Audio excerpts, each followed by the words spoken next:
Hello and welcome to Coach Unblocked, part of the Unblocked Podcast Network. This week, we just got a new sponsor. Our sponsor is Back Porch Publishing. They published my book, Bo Don't Know Me. Appreciate Keith Glines sponsoring the show. And I think we're going to have another book coming out next year that I wrote, and looking forward to working with him again on that. So again, thanks to Back Porch Publishing for sponsoring Coach Unblocked. My special guest tonight is Ben Thomas from AL.com, the high school sports guru in the state. Ben, thanks for coming on. It's so good to have you. I appreciate it, Coach. Appreciate the invitation. I love the book, read the book. You sent me an advance copy before you published it, and I read it. I read it after you published it. And of course, as an Auburn guy, I really liked it. But great book. Glad to be on today. Well, I appreciate that. I sent a copy of it to you and to Ron Ingram for y'all to take a look at to see if it was worth even going down that road and all. And both of you were encouraging, so I gave it a shot, and it worked out. My next book is on my the working title is the Brickyard 2000, my year at Inslee. And working in a school that's right in the middle of the projects, and what went on that year, and it's some really cool stories about that. So hopefully that's going to come out in the next year. But this is not about me. This is about you. High school football has been, since I've known you. Besides your family and the Lord, your passion. How did that happen? How do you end up doing what you do?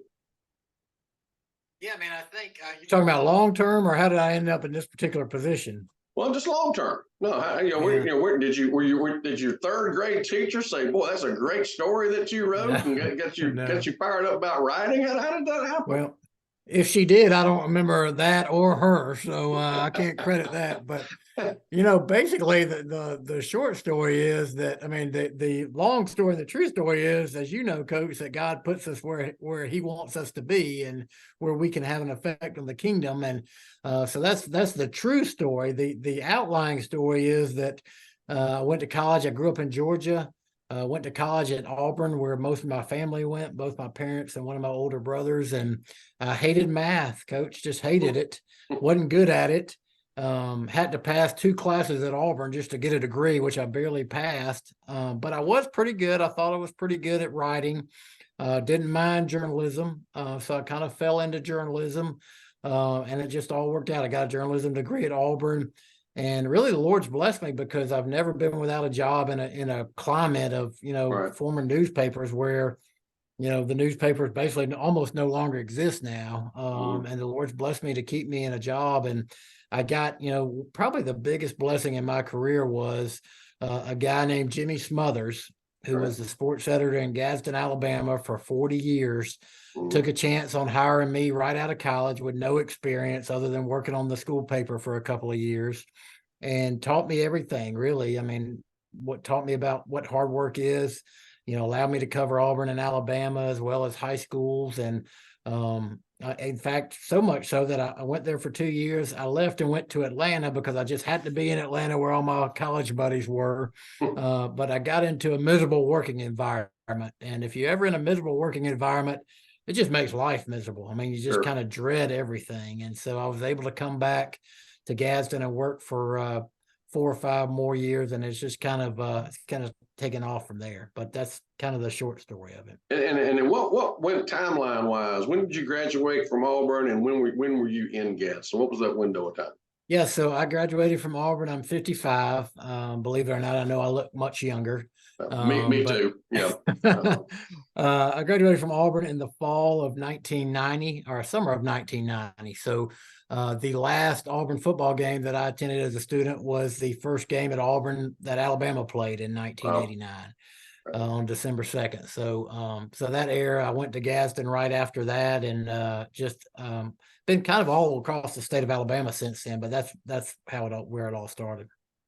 And then you ended up with the Mobile Press Register. Is that what After a while, here? Yeah. I mean, so what happened was after, like I said, I started at Gadsden, left and went to the Marietta Daily Journal, a paper outside of Atlanta, and then came back. Jimmy, at that time at the Gadsden Times, they had basically a 4-person sports department, and there were 3 guys that had been there forever: Jimmy Smothers, John Allred, Greg Bailey. I think Greg Bailey is actually still there. And then there was a position that was usually for a younger guy who rotated in and out, and that so that was the position I was in. I had some, when it kind of looked like, okay, I probably need to make another move, I had some other choices, and basically I got a chance to go to Montgomery as the assistant sports editor. I Is went that to with the Montgomery Advertiser? at the Montgomery Advertiser Yeah. under Ken Rogers, who was there at the time, was the assistant sports editor. Then after a couple of years, Ken left, and I became the sports editor of the Montgomery Advertiser. And I was in that position for 3 years, had some really good staff there: J.G. Tate, Josh Moon, Wesley Lyle, a lot of really good. Tom Enzi worked for me. And I say work for me, really, they worked with me. I mean, we Sure. just did a lot of good stuff together. That was during Jetgate, the whole thing, the whole Bobby Petrino and Tommy Tugwell incident, all that stuff. And then what happened was, I don't know if the newspaper business at that point had started I don't think by that point it had gotten to where it eventually got to, but my blood pressure was kind of rising and my staff was not rising. And I felt like I needed a change. And that's when Randy Kennedy reached out to me, my buddy. Most people in Mobile know Randy from the Press Register and now from his radio shows. And who reached out to me. I was able to come to the Press Register, and really I came there as just not the prep guy, as what we call an editor. I was a sports editor, which meant I was editing stories. I was putting them on the pages at the time, writing the headlines and that type thing. And so I did that. And then in 2013 is when we made the big change that I know you still don't like, Coach. Is when they went from 7-day a week to 3-day a week, and you couldn't. We didn't have to ask you why you didn't pass as much the Friday night beforehand. And unfortunately, a lot of people got laid off during that point. But at that point, I did not get laid off, and they offered me the high school sports job. Well, I'd covered high school sports before. I knew I could do that. And so it was, aside from being sad for my friends who were laid off and were looking for a job, I was thrilled with that. And so that was 2013, 10 years ago, and I've been doing it ever since. And of course, I've covered high school sports really, since I got in. I mean, that's obviously I was doing a lot of it in Gadsden, not so much in Montgomery because I was in more of an editorial position, but in the 13 years, in the 10 years I've been in this spot, I think I've been now in Mobile for 15 or 16 years, but it's been 10 of the best years in my career, just because I just love what I'm doing. Right. And I've spent the last 25 years or so down here, and went from Stuart Babington was the first high school guy that I ever spent time with. Josh Bean, Mike Herndon, then you, as far as Press Register guys that were all just wonderful people to work with. Guys that you could sit down and in your office and off the record tell them that you got 6 guys hurt and they don't look good this week, or on the phone and knowing that none of them would mention a word of that to the opponents. They're all just very, very trustworthy, good people. Yeah, I mean, they were. So I didn't know Stuart, but certainly Mike Herndon and I are still good friends. Josh Bean was my boss when I took this job. He, what happened was I became basically the Mobile writer. Josh was over high school sports in the state at the time. Now, in that time, since that time, it's really dwindled down to me as the high school sports guy in the state. Now I have a lot of part-time helpers around the state, but full-time AL.com people, it's just me. So I'm not really just the main Mobile guy anymore. But I remember what Mike, who was still on our staff at the time, and Josh told me when I took this job was, look, there's like 5 coaches you need to get to know and be on a good footing with them. Fred Riley, Terry Curtis, Glenn Vickery. I think Ron Lee was in that mix. And I took that, Bart Sessions, I took that and I got all, I did get to know all those guys. And it's been awesome, because even though some of the guys, yourself included, aren't in that realm anymore, I just learned so much because I didn't know much about high school sports in Mobile at that point. I had not covered it down here. And so I had to kind of get my footing as to, who I needed to know and stuff. And of course, the Sure. talent and everything down here is incredible and has been for years. Well, and coaches down here have, done a great job. I mean, and I think it's really fun that the older guys that are still hanging around, Terry, Jack French, are still being successful. And there's not many guys that could go take a fourth seed. It was really a fifth seed if it wasn't a forfeit, and go beat the number one team in the state and have 67 yards of offense while they were doing it. It Yeah. just is unheard of. I think I had them losing by 24 in that game. So obviously, I don't know much about it, but yeah, to go up there and beat Central Clay County. In fact, I had Central Clay County win the state title. So I've already lost one of my state title contenders, but obviously a great win for Coach Curtis. And he's now continues to be the state's all-time winningest coach with 355 victories. And I think the other thing that over the years was really funny and that was you guys picking games and the impact that y'all had on a team through who you picked. Because kids just are that way. I mean, they want to go in there and see. I mean, there used to be that run of all of you. There was 7 or 8 of you, and who you picked in a guest picker each week. And I mean, that was locker room bulletin board material. If y'all went against a team, if you went against us, that was up on the board. And if you went for us, we'd just tell them they don't know what they're talking about. That's rat poison. We didn't use that phrase. Oh, it's still the same way. I mean, we now do 20 picks, and there's 5 of us. And we all picked against UMS last week, and I saw that they had cut out those 5 picks and I think they put it on armbands on every player. I mean, they weren't the number 1 seed. I mean, it wasn't outrageous that all of us picked against them, but right. Look, I have a coach, who may or may not coach at Saraland who wants me to pick against them every day. Hey, pick against us, so they can use that as motivation. So sure. It's funny. People look at it, and that's why we do it, but it's all good fun. And folks don't realize that aren't around Mobile, but when I found out early at Davidson how much money is bet, how much gambling goes on high school football in Mobile. I mean, they got bookies setting lines and on high school games. And I mean, I remember we won a game 04, 05, somewhere along in there, and a guy yelling at me, and the guy tells me, well, we didn't cover the spread. I said, what spread? I mean, you mean there's actually a spread on Davidson versus Theodore? Oh yeah, you gotta be kidding me. And it's of course I think they bet on youth league games. They'll bet on about anything in Mobile these days. Well, they ain't betting on Ben Thomas's picks. I can tell you that. If they are, they need to stop betting, because it has not been a good year for Ben Thomas. Oh shoot! Well, now let's go into 10 years. Just to sort of take us down memory lane a little bit. 10 years of some of the games that you got to see live, and that just sort of like that stick out in your mind, and moments in those 10 years that have impacted you as a sports writer.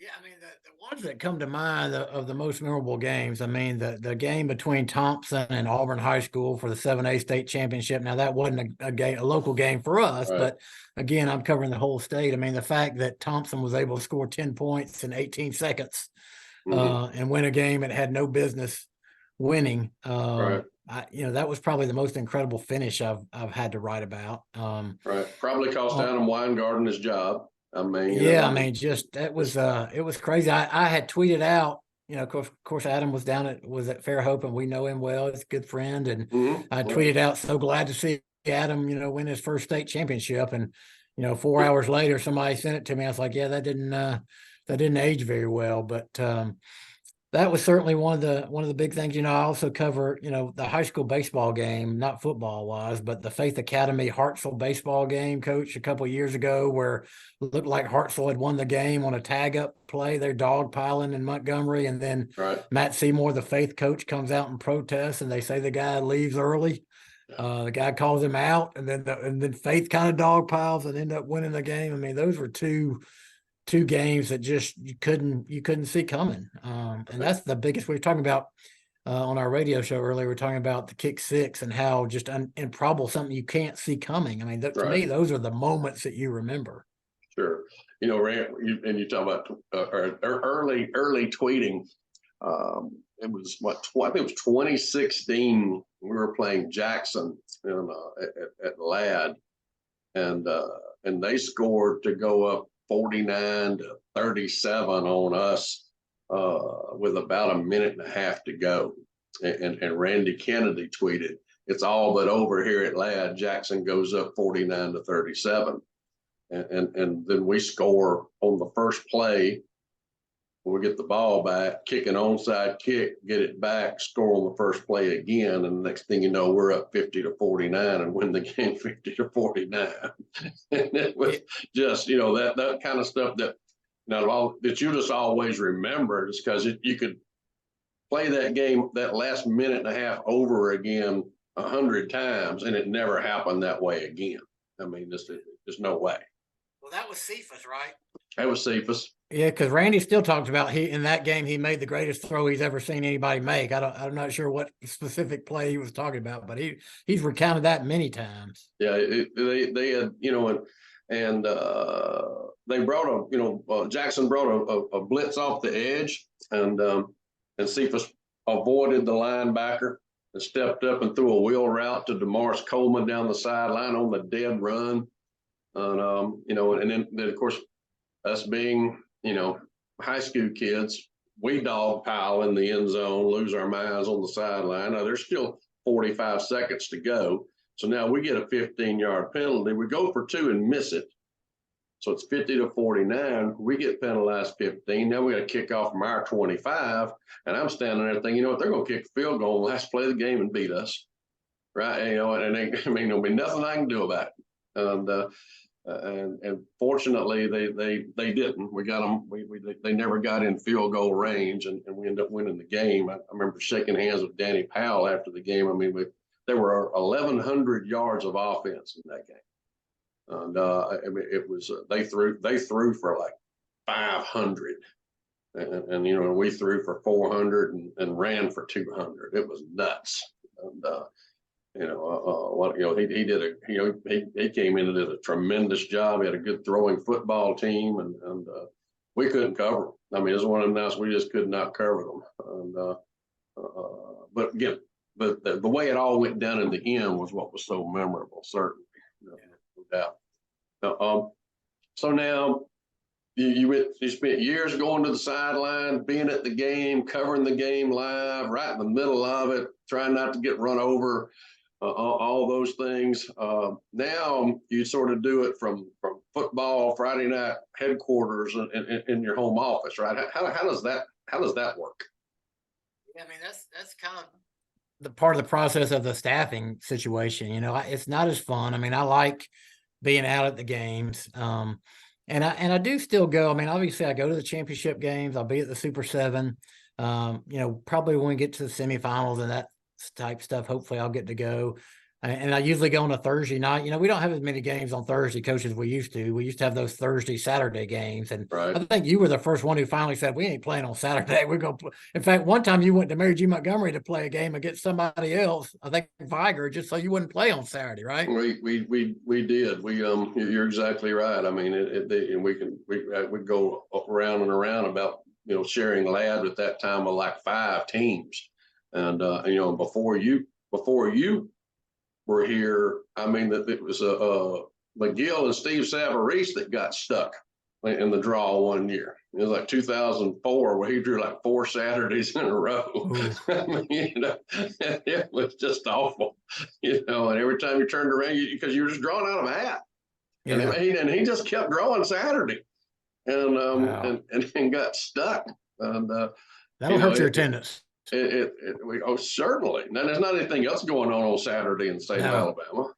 No, So, but anyway, back to your original question. So what I do now on Friday nights is I work from home. We have, we're fortunate to have Dennis Victory and some other guys, but we have 5 or 6 guys who go out in our primary markets, which are Mobile and Birmingham and Huntsville, and they cover games. And so I run what we call Football High Live, which is something Josh Bean, who you mentioned earlier, started. It's basically a live update starting about 6:30 every Friday night and go until the wee hours of the morning, where I could all the highlights I can find. Either I got 2 phones, coach, they're both buzzing. I got email, I got Twitter I'm looking at. And so I just highlight after highlight, score after score all night long until all the scores come in. So you can go in there, you can go to AL.com. It's easy to find. And you can go on there at 8:20 and you may see that, hey, Auburn just kicked a field goal to go up on Central Phoenix City, or you may see some recruiting highlight. Ryan Williams just scored a touchdown for Saraland on a 70-yard run. So, and it gets great traction. People are interested in it. And so I do that. And then, of course, when our reporters start sending in their stories, I'm part of the team that small team now that edits those and, puts those on the web. It used to be something where we would put them in the newspaper. We had a certain deadline at 12:30 or whatever it was. All the stuff had to be in because it was going to print.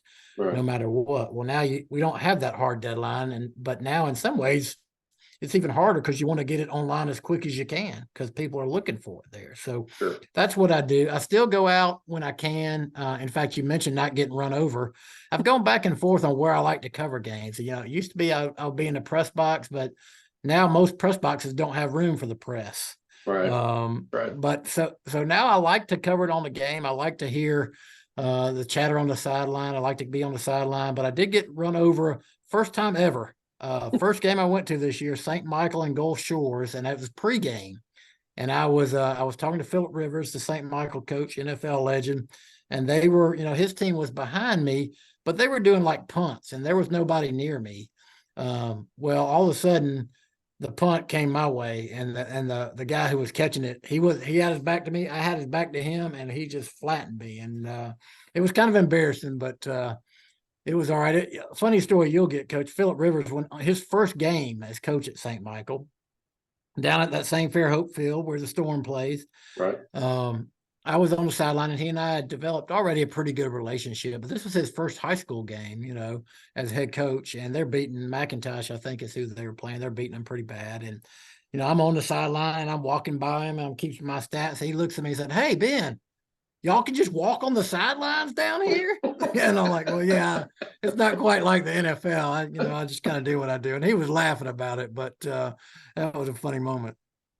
I know he had to get used to a lot of things. One was he couldn't yell at the officials as a high school coach the way he could as an NFL quarterback. And well, he needs to work on that. I think he would tell you he needs to work on that. I know he got that first year. He got pelted with some flags that first year. I don't know if it's gotten any better, if they've just gotten used to him. Who knows? But it's certainly a different world for him. But to step off into, I've gone and watched them practice a couple of times, and he's very welcoming. Coach, come out in the middle of the field, be wherever you want to be. Access to whatever you want to have access to, and just during their break, they take a break. You come right over and talk to you. What do you think about practice? What do you like about this? Just has been really fun to watch how he does things, because he does things in an NFL style practice. I mean, they practice like 90 minutes. I mean, that's it. They're on and off pretty quick. And and nothing but helmet and shoulder pads all year long. I mean, it's a much more of an NFL style deal. If I was a defensive coach, I'd probably lose my mind, because there's no way I get everything I need to get covered on as a defensive coach in that window of time. I mean, it'd just be so hard. We practice 2.5 hours a day, so it's a different way of doing things, no doubt. Yeah, and of course, his dad was a coach, longtime coach. That's why he always wanted to be a coach. But he's not a big timer at all. I mean, he's as welcoming to anybody. He texts me kind of out of the blue ask me, what do you think about this team? Or, hey, can you believe this happened, and Right. and that type thing. It's been a pretty cool experience to have him down here. We've always had some really quality coaches, yourself included, and certainly still have some now. Well, and me and his daddy coached against one another, 30 years ago. And when his daddy was at Decatur and I was at Coffee when there was a coffee high in Florence. And, so his dad, he's trying to get his dad to move down here and get settled down here and retire down here so he can be involved in some way, shape, or form with the grandsons and grandkids. I mean, it's like he said, he'll. I mean, I actually took a little offense to it, and he said that, with this last child, he'd be 60 years old. It's his kid's senior year, like that's old. I'm 63. I'm like, hey, I finished up. I just finished, and I'm 63, bud. So it'll get here before you know it. 55 and I have a 12-year-old. So there you go. I mean, I'm already the guy that they say, hey, Jane, is that your grandfather? I mean, but yeah, hey, I had a lady tell me one time when John Wesley was about 4, we were walking into the bathroom in a restaurant, and a lady grabbed me by the arm and said, "Sir, that you have the most beautiful grandchild I've ever seen." Thank you, ma'am. I appreciate it. You just gotta roll with it sometimes, Coach. You do. What are you gonna do? Correct the lady? She's trying to be nice.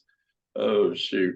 Well, now, so you're, and I'll say this about what y'all do on Friday night. I mean, that is a staple for us.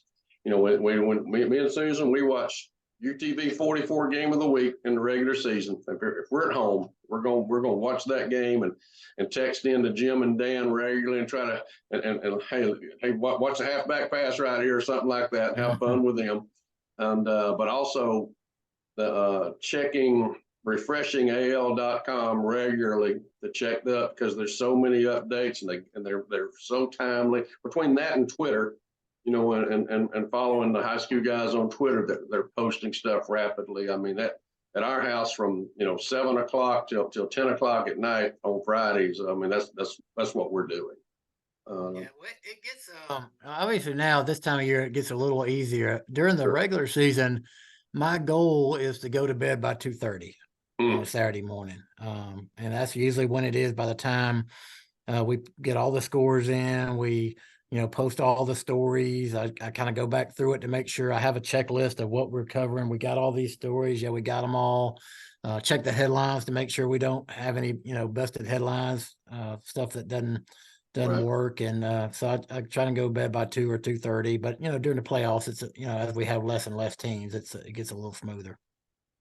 And it'll, and unfortunately, as you said, hopefully as it gets on, you'll get to go to a couple of games or state championship games, that kind of stuff, when they're all in one site and not get run over, and enjoy the experience. And I just want to say this, I over these years, as we wrap this up, I mean, I appreciate how you covered us, how you covered Davidson, how you covered our family,